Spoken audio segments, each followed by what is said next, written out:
नमस्कार साथियों। हम जो रीट 2024 का जो पेपर 27 फरवरी 2025 को हुआ था उसकी आंसर की देख रहे हैं। ये है सीरीज कोड ए। ठीक है, तो साइकोलॉजी का पेपर है। सबसे पहले हम क्वेश्चन देखते हैं।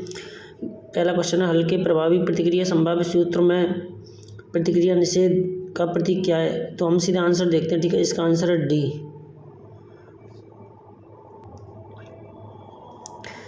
दूसरे क्वेश्चन पे हम चलते हैं। साथ दूसरा क्वेश्चन है, गार्डनर के अनुसार बहुविधि सिद्धांत को विद्यालय में किस प्रकार लागू करना चाहिए। इसका आंसर है शिक्षकों को कला, संगीत और भूमिका अभिनय जैसे तरीकों का उपयोग करके पाठ पढ़ाने के लिए प्रशिक्षित करके। ठीक है, तीसरे क्वेश्चन की तरफ हम चलते हैं। तीसरे क्वेश्चन का आंसर आएगा, किसी अन्य के व्यवहार तथा व्यक्तित्व लक्षणों को समूह द्वारा अपनाने को क्या कहते हैं, पहचान। चौथा क्वेश्चन देखते हैं, क्रियात्मक अनुसंधान की क्या विशेषता है, गतिशील प्रक्रिया है। ठीक है, क्वेश्चन नंबर 5 की तरफ चलते हैं। पाँचवें क्वेश्चन का आंसर है, याद पढ़े गए पाठ को समझने व याद करने में कठिनाई के संकेत क्या है।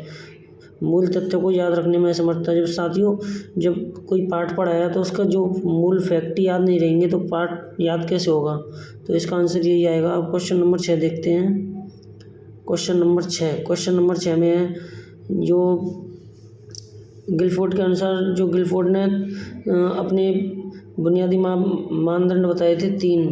कौन से, कंटेंट, ऑपरेशन, प्रोडक्ट। ठीक है, तो इसका आंसर आएगा ए। फर्स्ट नहीं बताया उन्होंने। ठीक है, क्वेश्चन नंबर 7 हम देखते हैं। क्वेश्चन नंबर 7 का आंसर है, सतत एवं व्यापक मूल्यांकन में व्यापक का अर्थ समग्र विकास। ठीक है, ये वाला बी, ऑप्शन बी आंसर इसका। ठीक है, बी। 8वां क्वेश्चन है। 8वें क्वेश्चन में आएगा, दोस्तों कौन सा समायोजन तंत्र हताशा को बाह्य स्रोतों पर थोपता है। इसका आंसर आएगा बहिर्दंडात्मक। ठीक है, ए। क्वेश्चन नंबर 9 हम देखते हैं। क्वेश्चन नंबर 9 में है, मास्लो की पदानुक्रम के शीर्ष पर क्या है। तो पहला देखो, शारीरिक सुरक्षा, स्नेह, आत्मसम्मान, आत्मसिद्धि। तो निम्न स्तर की हो गई शारीरिक, फिर दूसरे नंबर पर सुरक्षा, शारीरिक सुरक्षा, स्नेह, आत्मसम्मान, आत्मसिद्धि। ठीक है, तो इसका आंसर आएगा सी, आत्म साक्षात्कार, आत्मसिद्धि या आत्म साक्षात्कार। ठीक है, क्वेश्चन नंबर 10, एक पिछड़े बालकों की विशेषता क्या है। औसत मानसिक और शैक्षिक आयु समवयस्क वर्ग से निम्न। Option number C. अब हम देखते हैं क्वेश्चन नंबर 11। अधिगमकर्ता की मूलभूत क्षमता और योग्यता है, शिक्षार्थी की अंतर्निहित क्षमताएं और कौशल। Option number C. Question number 12, अभिप्रेरणा के व्यवहारवादी अधिगम सिद्धांतों के अनुसार व्यवहार को आकार देने वाला प्रमुख कारक है। इसमें आएगा साथियों पुनर्वलन। ठीक है, अब हम देखते हैं अगले क्वेश्चन की तरफ बढ़ते हैं। क्वेश्चन नंबर 13 का आंसर है, व्यक्तित्व की संकल्पना में निम्नलिखित में से कौन सा सम्मिलित नहीं है। तो साथियों आलपोर्ट ने एक परिभाषा दी थी, व्यक्तित्व अपूर्व समायोजन निर्धारण करता है। ठीक है, गत्यात्मक संगठन और मनोशारीरिक तंत्र, इन सब की बात की है, स्थिर संगठन की बात नहीं की है। वैसे एनसीईआरटी में दे रखा है, एनसीईआरटी में इसको भी सही माना तो डाउट में हो सकता है। ठीक है,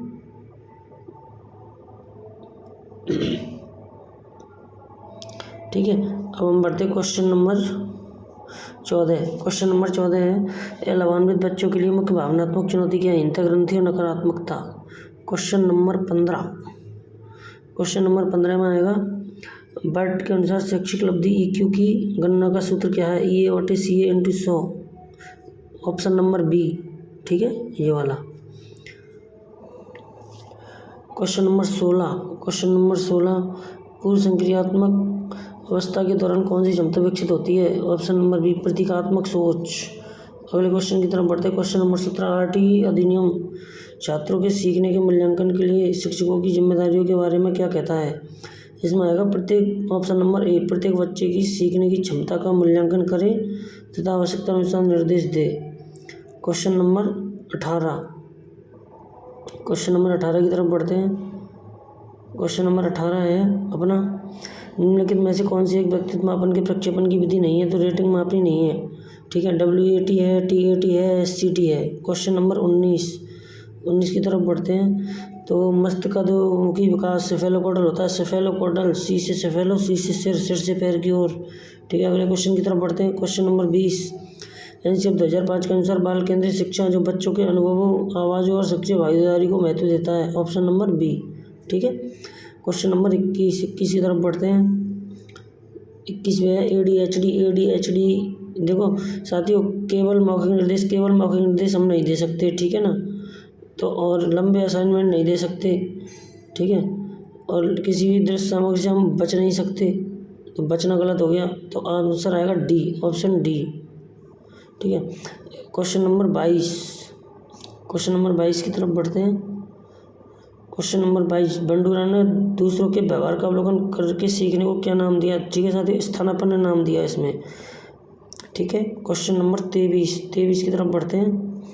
क्वेश्चन नंबर 23 जेम्स ड्रेवर के अनुसार परिमाणवादी कल्पना को किस प्रकार की कल्पना में वर्गीकृत किया गया है।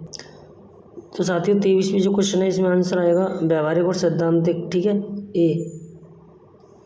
अब हम चलते हैं क्वेश्चन नंबर 24 की तरफ। क्वेश्चन नंबर 24 में है अनुवांशिकता और पर्यावरण के मध्य संबंध क्या है।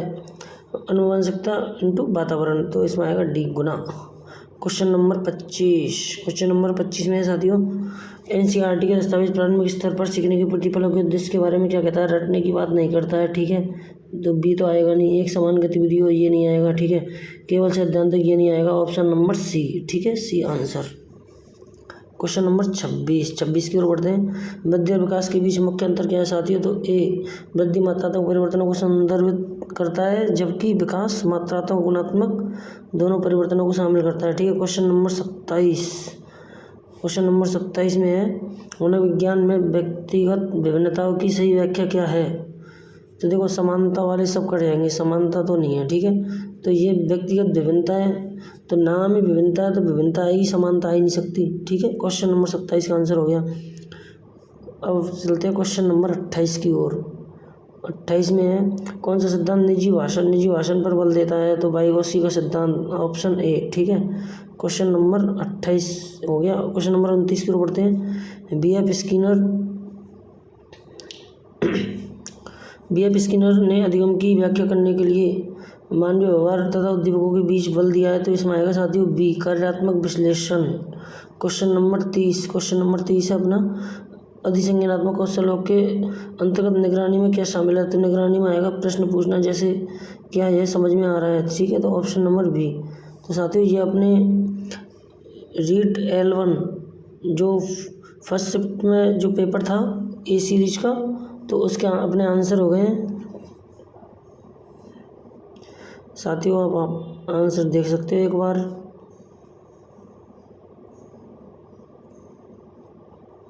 तो साथियों वीडियो सभी को शेयर कर दीजिए, बिल्कुल कोई भी आंसर चेंज होने की संभावना नहीं है, बिल्कुल परफेक्ट आंसर की, एकदम किसी भी तरह का कोई चेंज नहीं। ठीक है, और एक ये आलपट वाला क्वेश्चन बताया था, वैसे इसमें भी कोई डाउट नहीं है, वैसे तो इसमें आंसर अपना यही आएगा डी। ये कोई डाउट की संभावना, किसी भी तरह के डाउट की संभावना नहीं है।